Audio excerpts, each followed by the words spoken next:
കൂട്ടുകാരെ, ഞാൻ ഇന്ന് വന്നിരിക്കുന്നത് എൻ്റെ ഒരു ചെറിയ അഭിപ്രായം റിക്വസ്റ്റായിട്ട് വന്നിരിക്കുന്നത്, അതും പെണ്ണുങ്ങളോട്, സ്ത്രീകളോട്, പെൺകുട്ടികളോടുള്ള എൻ്റെ അഭ്യർത്ഥനയാണ്. ഞാൻ അതിനായിട്ട് വന്നിരിക്കുകയാണ്. ഞാൻ വളരെ വർഷങ്ങൾക്ക് മുമ്പ് ഒരു വിഡോ ആയതാണ്. എൻ്റെ ഭർത്താവ് മരിച്ച ഒരു സ്ത്രീയാണ് ഞാൻ. അപ്പം ഇപ്പോൾ ഈ കഴിഞ്ഞ ദിവസം, ഇന്നലെയാണെന്ന് തോന്നുന്നു, ഒരു പെണ്ണിനെയും കല്യാണം കഴിച്ച ഒരു സ്ത്രീയെയും അതിൻ്റെ അമ്മയെയും അകത്ത് മരിച്ച നിലയിൽ കണ്ടെത്തി. നമ്മുടെ ഈ എറണാകുളത്ത് തന്നെയാണ്. ആ ഒരു ന്യൂസ് വായിക്കാനും കേൾക്കാനും ഇടയായി. അപ്പം എൻ്റെ മനസ്സിൽ തെളിഞ്ഞു വന്നത് എന്താണെന്ന് വെച്ചാൽ, നമ്മളൊരിക്കലും നമ്മളുടെ ഭർത്താവ് മരിച്ചതിന് ശേഷം നമ്മൾ ഒരു മാരേജ് ചെയ്യുന്നു, അതിൽ നമുക്ക് തിരിച്ചറിവുണ്ടാവുന്നു. നല്ലതും ചീത്തയുമായിട്ടുള്ള സംഭവങ്ങളുണ്ട്. എല്ലാവരും അങ്ങനെയാണെന്ന് ഞാൻ വാദിക്കുന്നില്ല. ഒരു 5% നല്ലതായിരിക്കും. നല്ല രീതിയിൽ പോകുന്ന ദാമ്പത്യ ബന്ധങ്ങളുണ്ട്.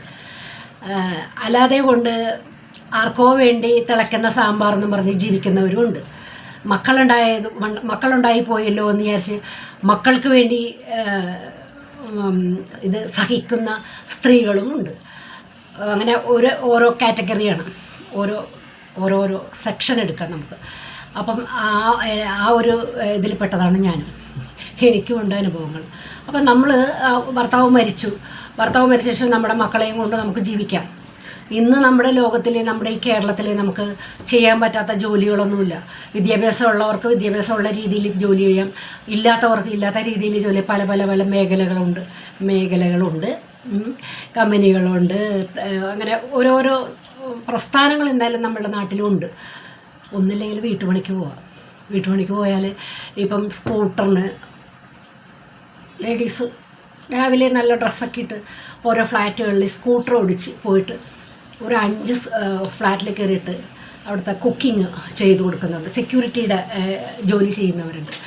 അതിനൊക്കെ എന്താ നല്ല പൈസ കിട്ടില്ലേ?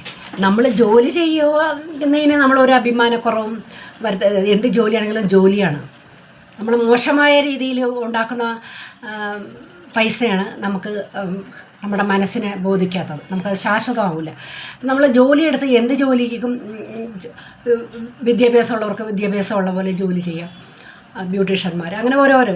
ഈ സ്ത്രീകൾ എന്തിനാണ് ഈ കല്യാണം കഴിച്ചിട്ട് ഭർത്താവ് മരിച്ചതിന് ശേഷം, അല്ലെങ്കിൽ ഭർത്താവ് ഡിവോഴ്സ് ആയതിനു ശേഷം, അപ്പോഴും നമ്മുടെ കൂടെ കൂടാൻ ആൾക്കാരുണ്ടാവും. നല്ല പ്രായത്തിൽ, നല്ല തിളച്ച് നിൽക്കുന്ന പ്രായത്തിൽ നമ്മൾ ചാടി ഓടി നല്ല ഭംഗിയായിട്ടൊക്കെ നടക്കുന്ന കാലത്തിൽ നമ്മളുടെ പുറകെ ഒത്തിരി പേര് കൂടും.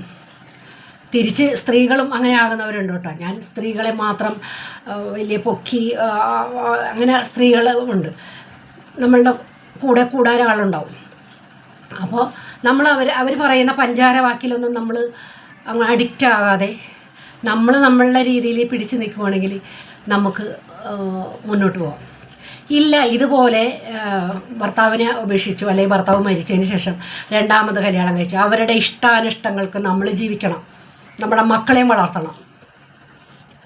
എന്നോടുമൊക്കെ ചോദിച്ചിട്ടുണ്ട്, എന്നെ കല്യാണം കഴിക്കാവോ, എൻ്റെ മക്കളെ ഉപേക്ഷിച്ച് ഞാൻ കൊണ്ടുപോയിക്കോളാമെന്ന് പറഞ്ഞിട്ടുള്ള വ്യക്തിയുണ്ട്.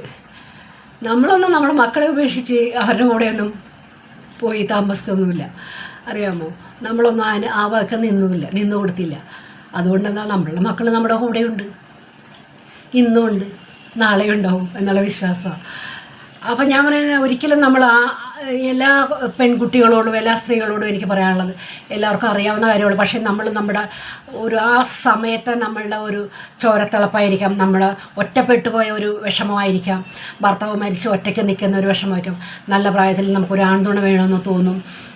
അവർ വലിയ പഞ്ചാര വർത്താനൊക്കെ പറയും, അയ്യോ നിന്നെ ഞാൻ നോക്കിക്കോളാം, നിൻ്റെ മക്കളെ ഞാൻ നോക്കിക്കോളാം, നിനക്ക് വേണ്ടത് എല്ലാം തരാം, അങ്ങനെയാണ് ഇങ്ങനെ. അപ്പോൾ അതല്ലേ ഏറ്റവും വലിയ സ്വർഗം എന്ന് പറഞ്ഞ് ഈ പെൺകുട്ടികൾ അവരുടെ അടുക്കലേക്ക് ഓടിപ്പോവും. ഒരു മാസം കഴിഞ്ഞു, 2 മാസം കഴിഞ്ഞ്, 3 മാസം, അങ്ങനെ മാസങ്ങൾ പോകും തോറും ഇവന്മാരുടെ ശരിക്കുള്ള സ്വഭാവം പുറത്തു വരും. ഇപ്പം ആ അമ്മേനെയും ആ പെൺകുട്ടിയെ അവൻ കൊന്നുകളഞ്ഞിട്ട് അവൻ മുങ്ങി നടക്കുകയാണ്. അവനെ പോലീസ് അന്വേഷിക്കുന്നുണ്ട്. അവൻ സ്ഥലത്തില്ല, ഫോണിൽ കോണ്ടാക്ട് ചെയ്യാൻ പറ്റുന്നില്ല.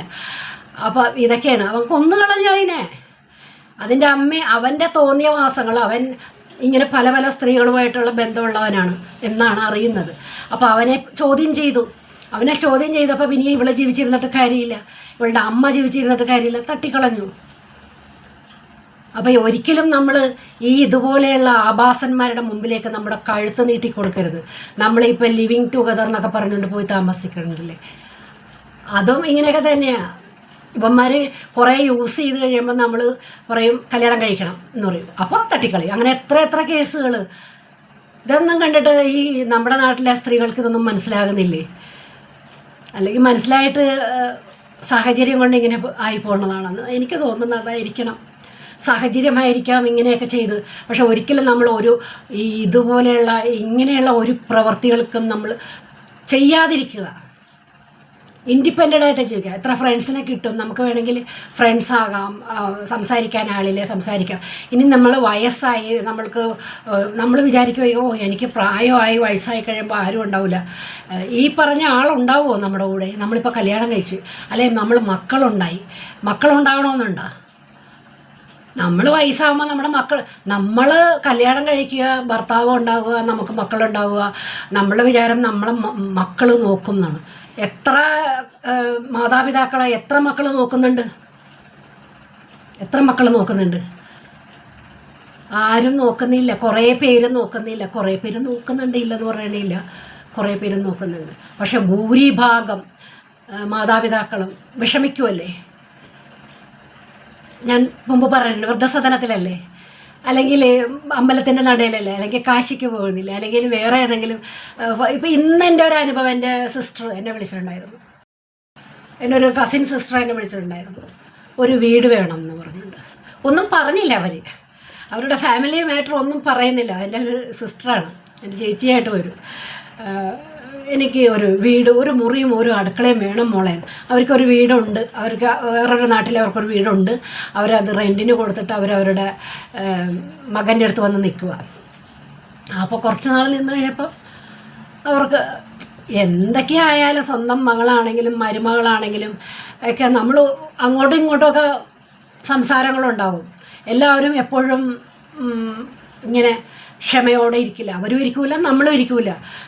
നമ്മളുടെ വിഷമങ്ങളും നമ്മൾ പറഞ്ഞെന്ന് വരും, അവരുടെ വിഷമങ്ങളും അവർക്കുണ്ടാവും, അവർക്കും അവരുടേതായ പ്രയാസങ്ങളുണ്ടാവും. ഇതെല്ലാം കൂടി ഒത്തുവരില്ല. അപ്പോഴാണ് അവിടെ പ്രശ്നങ്ങളുണ്ടാകുന്നത്. അപ്പം നമ്മൾ എപ്പോഴും ഒറ്റയ്ക്ക് ജീവിക്കുന്നതാണ് നല്ലതേ. നമ്മളെ കൊണ്ട് പറ്റുന്ന പോലെ നമുക്ക് ഒറ്റയ്ക്ക് ജീവിക്കാം. പിന്നെ വരുന്നിടത്ത് കാണാമെന്ന് പറഞ്ഞാൽ ജീവിച്ചു കഴിഞ്ഞാൽ ഒരു പ്രശ്നമില്ല. പൈസ ഉള്ളവനാണെങ്കിൽ ഇന്ന് എന്താ കിട്ടാത്തത്? ആയെ കിട്ടും, ഹോം നേഴ്സിനെ കിട്ടും, എല്ലാവരെയും കിട്ടും. എന്ത് വേണം എന്ന് പറഞ്ഞാൽ അതെല്ലാം കിട്ടും. ഫ്ലാറ്റുകളിലാണെങ്കിൽ സെക്യൂരിറ്റി ഉണ്ട്, അവിടെ താമസിക്കാം, നമുക്ക് ഒരു പ്രശ്നമില്ല. ഒറ്റയ്ക്ക് ജീവിക്കുന്ന എത്രയോ, ഇപ്പം ഞങ്ങൾ താമസിക്കുന്ന ഫ്ലാറ്റിൽ എത്രയോ ഭർത്താവില്ലാത്ത സ്ത്രീകൾ താമസിക്കുന്നുണ്ട്, ഒറ്റയ്ക്ക് താമസിക്കുന്നുണ്ട്, ഒരു പ്രശ്നമില്ല. കാറുണ്ട്, പൈസയുണ്ട്, അവർക്ക് സുഖമായിട്ട് എവിടെ വേണമെങ്കിലും പോകാം. വേൾഡ് ടൂർ ചെയ്യണോ അവർക്കത് ചെയ്യാം, ഹാപ്പിയായിട്ട് ജീവിക്കാം. പള്ളിയിൽ പോകാം, അമ്പലത്തിൽ പോകാം, എന്ത് വേണമെങ്കിലും ചെയ്യാം. ആരുടെയും ഇത് അവർക്ക് അതിൻ്റെ ആവശ്യമില്ല. പക്ഷേ കല്യാണം കഴിച്ചിട്ട് നല്ല ഭർത്താവും ഭാര്യയായിട്ട് ജീവിക്കുന്ന ഒത്തിരി പേരുണ്ട്. മരണം വരെയും അവർ ചേർത്ത് പിടിച്ച്, മക്കളെയും ചേർത്ത് പിടിച്ച് ജീവിക്കുന്ന ആണുങ്ങളും ഉണ്ട്, ഭർത്താക്കന്മാരും ഉണ്ട്. പക്ഷെ ഭൂരിഭാഗം ആണുങ്ങളും ഇങ്ങനെയല്ല. ഇപ്പം ഈ മൊബൈൽ ഫോൺ വന്നതോടുകൂടി ഈ ഫേസ്ബുക്ക്, വാട്സപ്പ്, പിന്നെ ഇൻസ്റ്റാഗ്രാം, അത് ഇത് കുറേ സംഭവമുണ്ട്. ഇതിൽ കൂടി ഫ്രണ്ട്സ് എന്ന് പറയാനായിട്ട് ഇവർക്കൊന്നും അതിലും ബുദ്ധിമുട്ടില്ല. ഇഷ്ടം പോലെ ഫ്രണ്ട്സിനെ ഉണ്ടാക്കാം. ഒന്ന് കഴിഞ്ഞ് ഇഷ്ടം പോലെ ഉണ്ടാക്കാം. അപ്പോൾ എന്താണെന്ന് വെച്ചാൽ അത് അവരുടെ ആ ലൈഫിൽ, അവരുടെ ഫാമിലി ലൈഫിൽ പ്രശ്നങ്ങളുണ്ടാവുകയാണ്. ഭാര്യ അത് കാണുമ്പോൾ പ്രശ്നം ഭാര്യക്കുണ്ടാകാം, ഭർത്താവിനുണ്ടാകും. അപ്പോൾ അവിടെ പ്രശ്നം, ഇവിടെ പ്രശ്നം, ആകെ പ്രശ്നം, മൊത്തം പ്രശ്നം. അവിടെ സമാധാനമില്ലായ്മ. എന്തിനാ നമ്മൾ അതിന് നിന്നു കൊടുക്കണത്? കല്യാണം കഴിക്കാതിരുന്നുണ്ടേ. ഇനി കല്യാണം കഴിച്ചാലും അത് നല്ല രീതിയിൽ പോയിക്കൂടെ?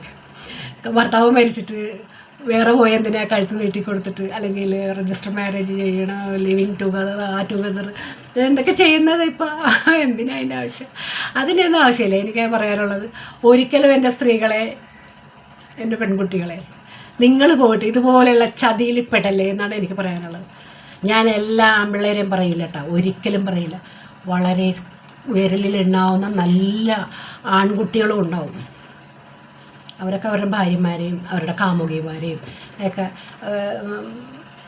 മരിച്ചു പോയിട്ടും കാമുകിനെ മാത്രം ഓർത്തിരിക്കുന്ന ആണുങ്ങളുമുണ്ട്.